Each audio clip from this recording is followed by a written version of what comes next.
Boa noite a todos. Que os espíritos amigos estejam aqui com a gente nessa noite. E hoje eu vou trazer um livro que se chama Saúde Espiritual, do Alírio Cirqueira, que trata um pouco de como que a gente se comporta no nosso dia a dia para nutrir o nosso espírito na esfera da saúde, né? É um livro bem didático, ele traz uma série de questões, de ensinamentos muito interessante, que eu recomendo fortemente àqueles que têm curiosidade, principalmente na área da psicologia.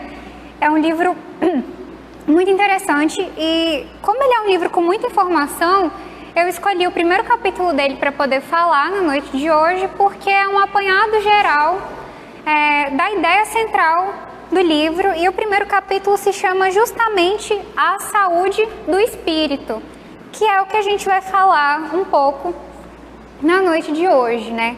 Porque raramente a gente reflete sobre a saúde do nosso espírito, a gente costuma refletir muito sobre a saúde do nosso corpo, porque é mais fácil, é mais simples.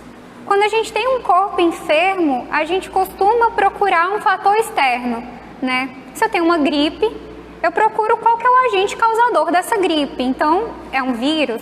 Se eu tenho uma doença, uma infecção, enfim, eu faço todo aquele processo de identificar qual que é a doença. Eu vou ao médico, daí eu vou na farmácia, compro o meu remédio, tomo, me curo e tá tudo certo, né?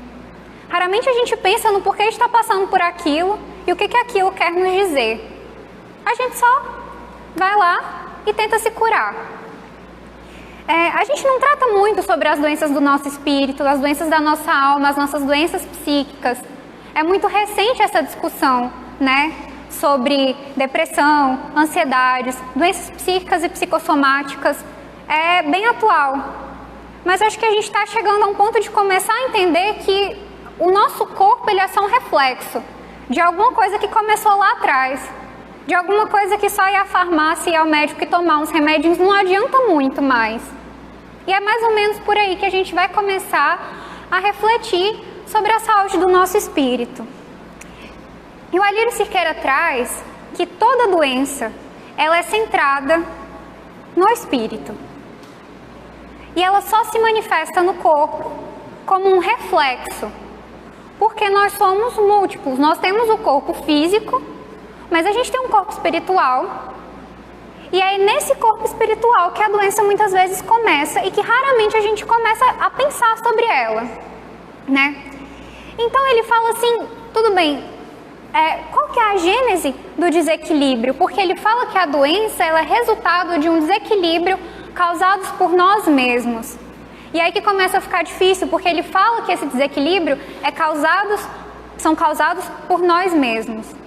E a gente raramente reflete sobre aquilo que a gente faz conosco, sobre a nossa responsabilidade naquilo que nos acomete. Então ele traz que esse desequilíbrio acontece a partir de um distanciamento entre duas esferas da nossa existência. Quando a gente fala da nossa existência matéria, eu encarnado hoje, e a minha existência ser espiritual. E ele pergunta, quem somos nós no universo? Quem somos nós no universo? Eu acho que a gente já parou para pensar poucas vezes sobre quem nós somos no universo. E cada um pode ter uma resposta muito distinta sobre isso. Uma ideia muito única sobre quem você é num universo tão grande. Mas como é que a gente está falando dentro de um centro espírita, vamos partir do pressuposto de que todo mundo que está aqui acredita que nós somos seres imortais, né? Em processo de evolução. Então, a resposta que ele traz é justamente essa. Nós somos seres em processo de evolução. E é justamente um processo, né? Então ele fala que a doença ela se manifesta quando eu esqueço que eu sou um ser espiritual. Porque nós somos seres espirituais transitoriamente encarnados. Só que a gente esquece que essa vida daqui é transitória. E a gente vive como se essa fosse de fato a nossa existência principal, né? Eu estava lendo uma lição do Emmanuel que ele fala sobre ganhar. E ele fala sobre como a gente passa uma existência toda querendo acumular bens materiais, conquistas transitórias, né? E aí eu parei para pensar, quais são os meus objetivos? Quais são os nossos objetivos? A gente passou por uma virada de ano agora e é muito comum que a gente trace metas ou tente cumprir as metas que a gente traçou todos os anos anteriores e ainda não conseguiu. E essas metas quase sempre são para agora, para essa vida. Eu fui parar para pensar nas minhas metas e eu quero me formar, eu quero passar na OAB, passar em um concurso, entrar em um mestrado, fazer um doutorado, conseguir um bom emprego. Quantos de nós também não quer tudo isso, né? Não quer uma série de conquistas, comprar um carro, uma casa nova, colocar o filho na melhor escola, torcer para que o filho passe no vestibular de medicina. A gente quer muito isso. Só que se isso não der certo, o que sobra pra gente? Sobra alguma coisa? Foi quando eu me dei conta que a gente não faz planos pro nosso espírito. A gente não pensa que, bom, nesse ano eu quero conseguir muito perdoar aquela pessoa que eu nunca consegui. E às vezes essa pessoa somos nós mesmos, frequentemente. Eu quero muito conseguir vencer aquela minha ansiedade. Eu quero muito, entende? Conseguir fazer metas, estabelecer objetivos que falam conosco como ser que nós somos. E não como ser que nós estamos. Porque existe uma lei natural. E a lei natural, ela é a lei da plenitude, ela é a lei da evolução. E por consequência, ela é a lei do amor. Todo o universo culmina para a nossa evolução o tempo todo. O que nos distancia do ser essencial que nós somos? Porque nós somos um ser divino, que estamos aqui na carne. E o que nos afasta disso?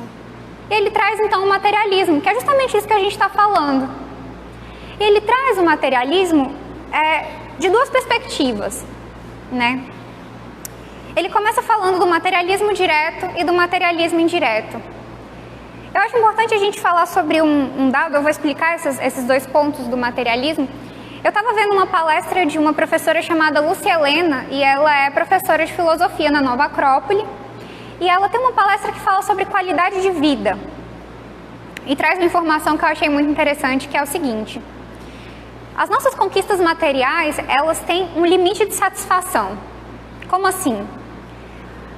Eu preciso comprar um carro, aí eu vou lá e compro um carro. E aí o meu nível de satisfação, ele vai lá em cima, porque, poxa, eu consegui comprar aquele carro que eu queria. Mas aí a família cresceu, os meninos estão precisando se locomover, e aí eu trabalho e compro um segundo carro. E daí, de novo, meu nível de satisfação vai lá em cima, eu consegui comprar meu segundo carro. Mas aí, por acaso, eu ganhei na Mega Sena. E agora eu comprei 10 carros. O que eu vou fazer com 10 carros? Não me serve pra nada 10 carros. Eu preciso de 1, 2. Se eu comprar 10 carros, o meu nível de satisfação ele não vai alcançar esse ápice que ele alcançou quando eu comprei o meu primeiro carro. Porque não me serve.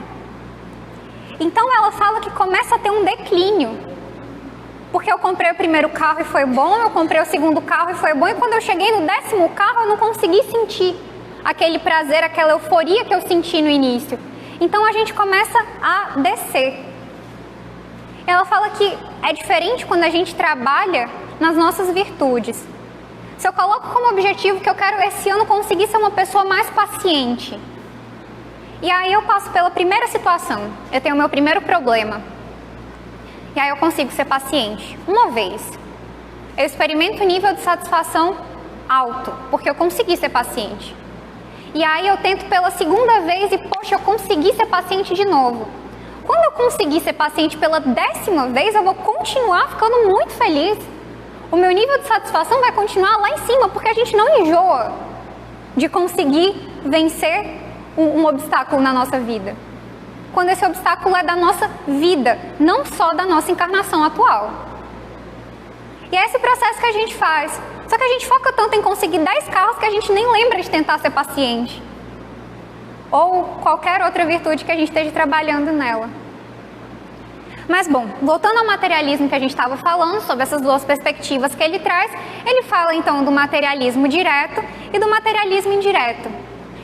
E É importante a gente lembrar que o materialismo ele não é necessariamente uma verdade científica. A gente associa muito o materialismo à ciência, porque a ciência trabalha com evidências. Só que o materialismo cego, quando a gente só acredita naquilo que é palpável, ele é tão crença quanto qualquer outra religiosidade. Porque eu tenho muito mais evidências de que há uma vida depois daqui, ou o que quer que seja que não é palpável, do que tudo acaba aqui. E a ciência, ela trabalha com possibilidades, com questionamentos. Então, quando eu digo que é só isso e acabou, isso também é uma crença. Então, é bom que a gente não entenda que a ciência ela é puramente materialista, porque ela trabalha com hipóteses. E a hipótese materialista é só uma delas. E é mais ou menos por aí que ele vai falar do materialismo direto. O materialismo direto é a negação do meu ser essencial. Ele é a negação da existência de um ser superior, qualquer que seja ele, e a negação do meu eu divino.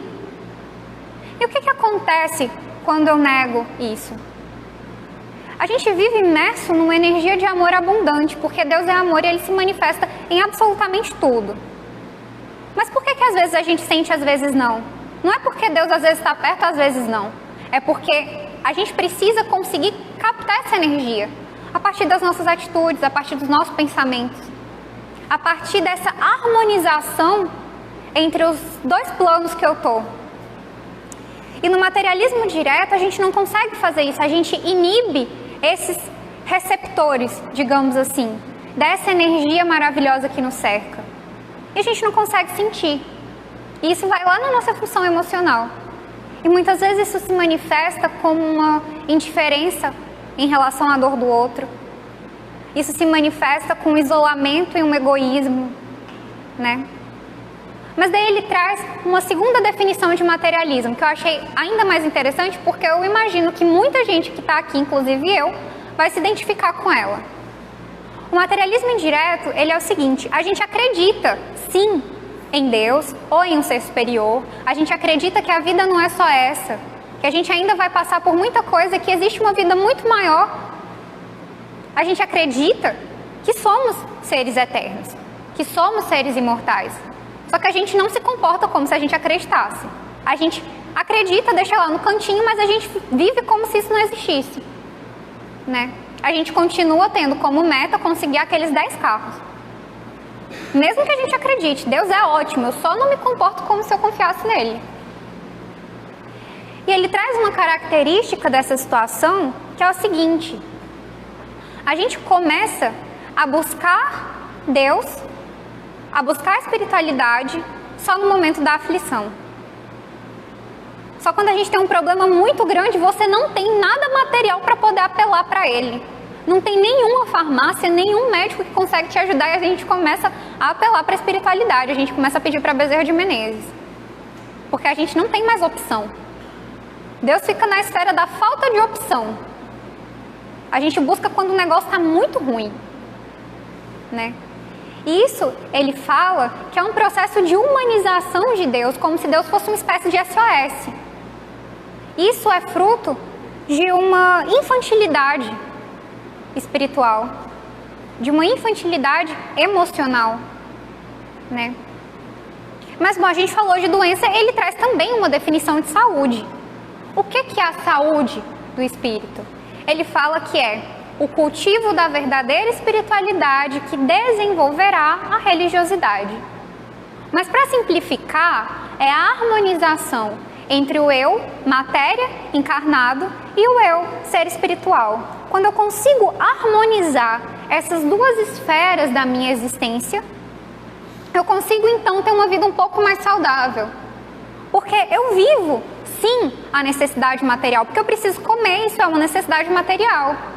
Mas eu não preciso comer até não aguentar mais, porque eu preciso do dinheiro, mas eu não preciso dos 10 carros. Quando a gente começa a entrar nessa harmonia e trabalhar nas duas esferas, então a gente consegue ter uma vida um pouco mais saudável. E essa vida saudável, ela traz umas consequências. A gente começa a desumanizar a figura de Deus. A gente costuma humanizar porque a gente é criatura. Então a gente tem como referência outras criaturas. A gente não tem uma referência de algo tão grandioso. Mas a partir do momento que a gente vai amadurecendo essa ideia, a gente começa a desumanizar a figura de Deus. E a gente começa a entender que Deus é uma energia abundante. E a gente sai da esfera da escassez. Porque quando eu quero acumular, isso é estar na esfera da escassez. Porque eu acho que vai me faltar. Então eu preciso de muito para eu não passar por nenhuma dificuldade, para que não me falte. Eu preciso acumular. Quando a gente teve aquela greve dos caminhoneiros e as comidas não chegavam ao mercado e acontecia um monte de coisa, pessoas ficavam desesperadas para acumular, ainda que o outro precisasse de muito e não conseguisse nada, porque alguém precisou comprar muito mais para acumular, porque a gente vive nessa esfera da escassez. Mas quando a gente vai amadurecendo, a gente sai dessa esfera e começa a entender que a gente está imerso em uma energia abundante, que se manifesta em todas as criaturas. E quando a gente fala que ela se manifesta em todas as criaturas, não estamos falando só do nosso amigo, do nosso pai, da nossa mãe. A gente está falando do animalzinho, da plantinha, do ar que a gente respira. A gente pensa muito só em quem a gente gosta, como uma manifestação boa que um anjo que Deus colocou nas nossas vidas. Mas quem a gente não gosta também foi colocado nas nossas vidas por pura misericórdia. A gente tem que olhar para toda a natureza como algo uno, como manifestação de Deus. E ele traz então que para a gente conseguir viver na esfera da saúde, a gente precisa passar por 3 etapas. Ele fala que a gente tem que cultivar o sentimento de aprendiz, cultivar o cumprimento com o nosso dever consciencial e cultivar uma profunda gratidão a Deus. E ele então vem tratando de cada um desses pontos separadamente, é mais ou menos o que a gente vai fazer aqui. A gente vai conversar um pouco sobre esses 3 pontos. E no primeiro ponto, quando ele fala sobre a gente cultivar esse nosso sentimento de aprendiz, ele traz o seguinte: quando você se entende enquanto aprendiz, você começa a entender que dentro desse processo você vai errar. E essa é uma certeza, você vai errar. Porque você está aprendendo. E o processo de aprendizado, ele implica em erro. E quando você entende que você é um aprendiz, você não desiste na primeira vez que você erra. Porque quando você começa a sentir culpa, remorso e todas essas coisas ruins que vão nos acometendo quando a gente erra, é porque você não está se vendo como aprendiz. Mas quando você vê o erro como uma etapa do processo, aí a gente começa a se comportar de uma maneira diferente. Porque aí a gente não desiste. Porque a gente entende que uma hora a gente vai chegar lá. E que é processo. O aprendiz, ele faz o quê? Ele busca o conhecimento. Se eu paro no primeiro erro, eu não continuo minha busca. Quando Cristo falou, vinde a mim, é um chamado ao amor de Jesus, porque quando a gente vai ao encontro do amor de Jesus, o peso do erro é menor. Porque a gente tem um ser que nos ama independente desses erros. E ele fala, e aprendei comigo. Quando ele diz, aprendei comigo, ele se coloca na posição de mestre. E nos coloca na posição de aluno, de aprendiz. E é uma honra ter um mestre desses. Como que a gente desiste nesse caminho? E daí ele diz, e aprendei comigo que sou manso. Então ele trata da mansuetude. E o que é essa mansuetude? Ele fala que a mansuetude, ela é fruto de 2 situações, da aceitação e da compaixão.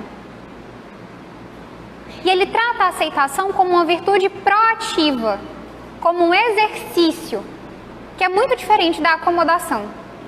Porque quando eu me acomodo, quando algo de difícil acontece na minha vida, quando uma doença chega na minha vida e eu me acomodo, eu falo, é porque Deus quer. E é isso. E fica por isso mesmo. Que aprendizado eu consigo extrair de é porque Deus quer? Nenhum. Mas quando eu trabalho a aceitação, e eu trabalho ela como uma virtude proativa, eu me entendo como um espírito ainda ignorante, mas em processo, né? E a gente fala de aceitação, e é muito comum a gente falar da aceitação com o outro. Eu tenho que aceitar o meu irmão, eu tenho que aceitar aquela outra pessoa. A gente raramente pensa em que a gente tem que se aceitar. A gente raramente pensa na gente sob essa perspectiva de análise. E a gente fala da compaixão e a gente pensa que a gente tem que ter compaixão com o outro. Realmente a gente tem. Mas a gente tem compaixão com a gente? Como que a gente vai ter compaixão com o outro se a gente não tem compaixão com a gente? E ele fala da importância da compaixão. Por quê? Ele diz assim, o erro, ele precisa ser corrigido e não punido. Só que a gente está tão acostumado com a ideia de punição do erro que é estranho imaginar que ele tem que ser corrigido. A gente está tão acostumado a falar, poxa, fulano errou, tem que pagar. Nossa, mas fulano é tão ruim que vai passar não sei quantos anos no umbral pagando por tudo. A gente ainda não entende, não se vê como aprendiz dentro de todo esse processo, né? Ele fala que a ignorância, ela tem que ser substituída suavemente pelo aprendizado. Suavemente. E esse suavemente é justamente pelo exercício da compaixão para conosco mesmo. Porque é essa compaixão que nos afasta do sentimento de culpa. E ele ainda traz sobre outra virtude. Ele fala sobre a humildade. Por que a humildade? Ele fala que a humildade é uma das virtudes também proativas que faz com que a gente consiga ter esse processo de aceitação. E ele fala que a humildade faz com que a gente consiga se reconhecer como pequeno, como ignorante ainda, como um ser em processo, um ser em caminhada, mas sabendo que nós somos uma potência, sabendo que estar pequeno não significa ser pequeno para uma eternidade. Você fatalmente vai evoluir, você fatalmente vai ser bom. Quando foi dito para nós, vós sois deuses, era isso. É dizer que você vai chegar lá, porque esse é o seu destino, inevitavelmente. Você pode ficar insistindo em não conseguir agora, mas uma hora você vai chegar lá. E é essa a ideia da humildade. Se entender como espírito ignorante em processo, mas a caminho da evolução, a caminho da perfeição, porque a gente é filho de Deus. A gente esquece que a gente é filho de Deus. E Deus é bom. Se Deus é bom, a gente também vai chegar lá, né? E ele fala que para a gente conseguir cultivar esse espírito de aprendiz, a gente tem que vencer 3 etapas da ignorância. O não sentir, o não saber, o não sentir e o não vivenciar. Como que a gente vence essas 3 etapas da ignorância? Bom, a primeira é o não saber. E ele fala que é a mais fácil. E realmente, se a gente for parar para pensar, é a mais fácil. Porque o não saber, que é o primeiro passo para a libertação, eu consigo no livro. Eu consigo sentar e estudar, né? Eu consigo ir atrás desse conhecimento. E ele é importante. Ele é muito importante, porque quando eu vou atrás desse conhecimento, eu começo a refletir sobre alguma coisa. Às vezes a gente lê uma lição e aí ela fica lá na nossa cabeça 1, 2, 3 dias e a gente refletindo sobre aquilo. Geralmente é quando ela vai lá no nosso ponto fraco. E aí a gente fica lá refletindo. E isso é bom, isso é importante, isso é o primeiro passo. A reflexão é o primeiro passo para a gente conseguir esse caminho da libertação. Qual que é o grande problema? Quando a gente para por aí. Daí a gente fica vivenciando a virtude só na nossa cabeça. Só na teoria, só na hora de explicar, só na hora de dar palestra. A gente fica só ali. Daí a gente sabe muito, mas só sabe. Então esse é o primeiro passo. Ele fala assim, conhecereis a verdade e a verdade vos libertará. Quem que nos libertará? A verdade. Mas a gente precisa conhecer. A gente precisa buscar. E esse é o primeiro passo. E depois ele fala sobre o não sentir. Ele fala que isso é muito difícil ainda pra gente, por quê? Porque a gente tem apenas vislumbres das virtudes. A nossa condição ainda, a gente conhece muito pouco do que é o amor. A gente conhece muito pouco do que é a compaixão de verdade, do que é a misericórdia. A gente tem vislumbres. E ele dá um exemplo sobre esse não sentir. Ele compara com o sol. Eu sei que o sol está lá. A gente sabe. Amanhã o dia vai amanhecer e o sol vai estar lá. Mas e se chover? E se estiver nublado? A gente vai continuar sabendo que o sol está lá. Ainda que esteja frio. Ainda que tenha uma nuvem cinza desse tamanho. O sol vai estar lá. Mas a gente sente o sol? A gente não sente. Porque está nublado. Porque tem uma nuvem desse tamanho lá. E a gente não consegue sentir o sol. Mas no dia ensolarado, que eu abro a minha janela, eu sinto calor no meu rosto. Eu sinto na minha pele. E é isso que ele fala, que é sentir de verdade. Não é só saber que o sol está lá. É sentir essa luz na nossa pele, no nosso rosto. E é claro que o mecanismo de conseguir sentir isso, ele é muito variado. Tem gente que consegue se conectar com a espiritualidade na natureza. Tem gente que consegue se conectar com a espiritualidade quando fecha os olhos e faz uma prece e consegue rapidinho. Tem gente que precisa meditar. Tem gente que precisa de música. Cada ser é muito individual. São múltiplas as formas da gente conseguir se conectar com a espiritualidade. Mas isso é o menos importante, desde que a gente faça, desde que a gente busque. E depois ele fala do não vivenciar, que é a etapa que a gente precisa vencer. Se a gente já conseguiu saber, a gente já conseguiu sentir, agora a gente precisa trazer isso para a parte prática, para a nossa vida.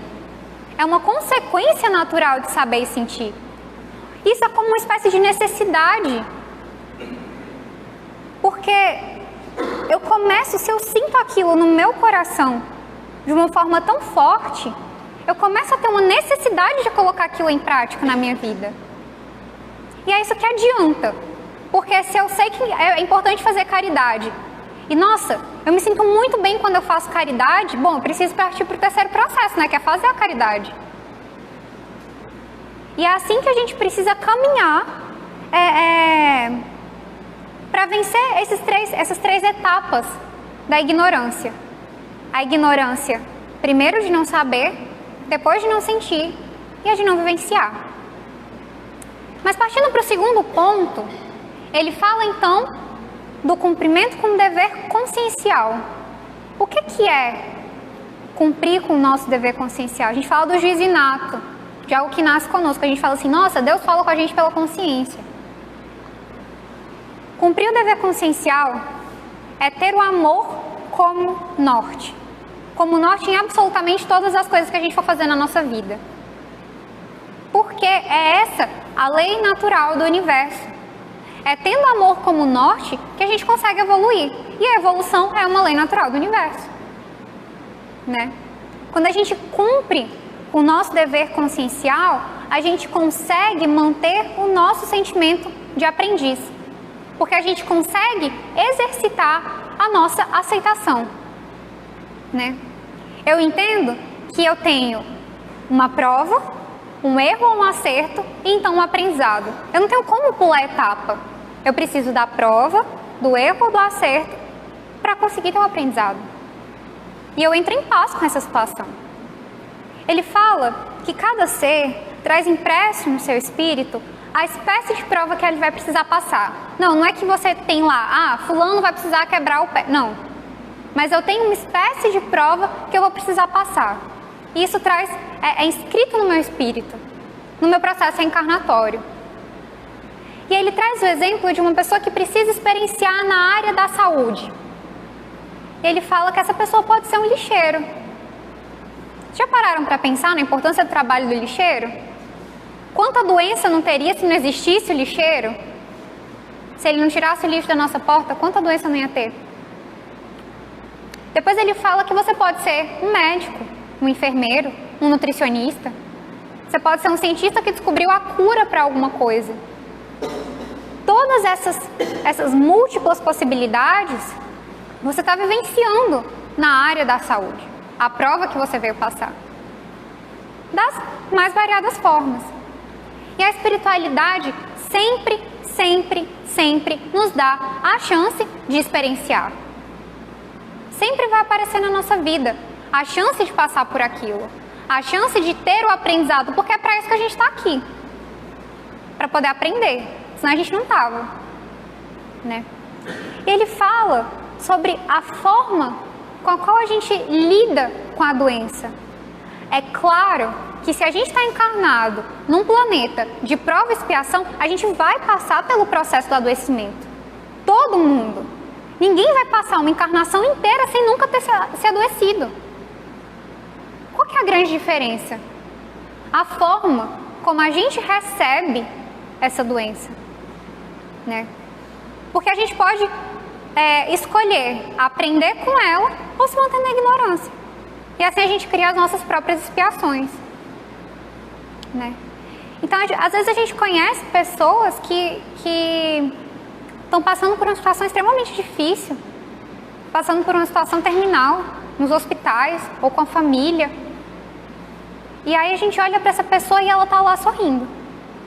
Ela está lá super bem, emocionalmente e espiritualmente. Eu tenho certeza que essa pessoa tem um amor como norte, independente da religião que ela tenha. Ou se tem. Ela tem um amor como norte. Ela está cumprindo com o seu dever consciencial. E a gente olha para essa situação e pensa, nossa, eu estava reclamando esses dias de uma dor de cabeça. Porque a gente reclama das coisas, né? E a gente não costuma olhar para a doença e pensar, por que eu estou passando por isso? O que isso aqui quer me dizer? A gente precisa passar 5 vezes. Porque a gente não aprendeu da primeira. Aí vai tendo oportunidade de aprender das próximas. Aí a gente pega a nossa prova, que poderia ser a primeira vez, e aí ter um aprendizado e transforma em expiação, né? A gente não está falando aqui que a gente tem que simplesmente, fiquei doente, vou aceitar e é isso aí. Não. É parte do nosso dever para conosco mesmo vibrar na esfera da saúde. Vibrar na esfera de tudo aquilo que é bom. Porque nós merecemos tudo aquilo que é bom. A gente tem que parar com essa ideia de que a gente está aqui para sofrer. A gente não está aqui para sofrer. A gente está aqui para aprender. A gente vai escolher como que a gente vai aprender. Sofrer é uma das opções. A gente tem outras, né? É esse materialismo exacerbado que faz a gente se apegar ao sofrimento. Faz com que a gente ache que a gente precisa sofrer para aprender. Porque a gente está num planeta de sofrimento. Mas não é por aí. A gente tem opções de como aprender. A gente muitas vezes vê a expiação que nós mesmos criamos como uma espécie de punição. Deus está me punindo. Está me castigando porque eu fui ruim, né? Só que somos nós que criamos as nossas expiações. Ele fala que expiar significa extrair a pureza que há dentro. Extrair a pureza que há dentro. Ele explica que a expiação é uma chance que a gente está tendo de retornar ao amor. É um convite para o amadurecimento espiritual. Um convite para a gente realinhar a nossa energia na esfera da saúde. Mas como assim um convite para retornar à energia do amor? Eu vou dar um exemplo, bem didático.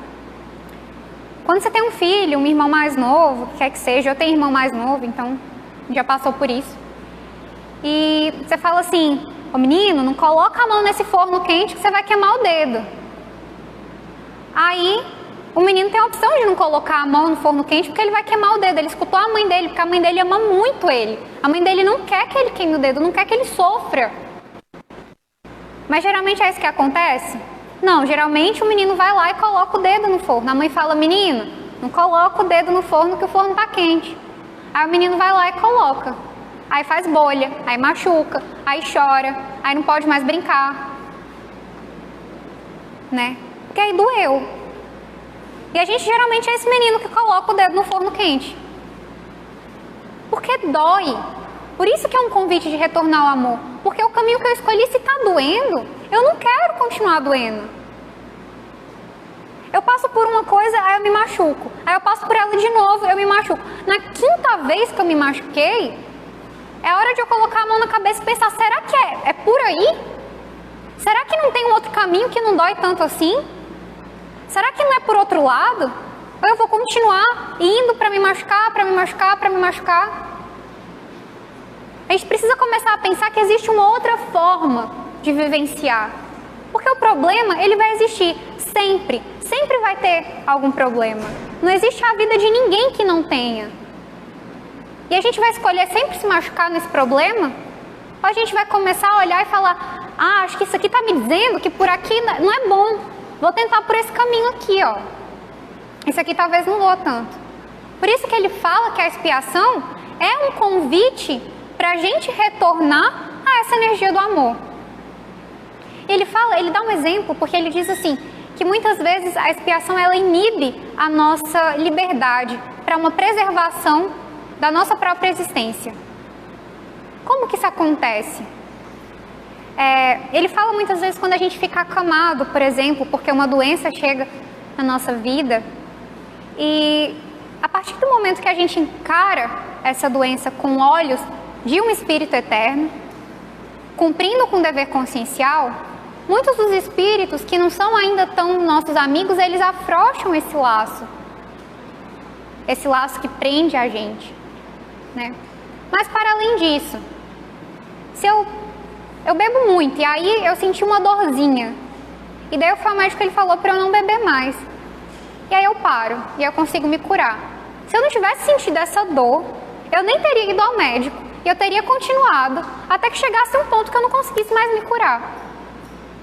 Então a expiação, ela é o tempo todo um convite para a gente retornar ao equilíbrio, retornar à energia do amor, para dizer, olha, isso aqui tá doendo desse jeito, vou tentar do outro jeito para eu não sofrer tanto.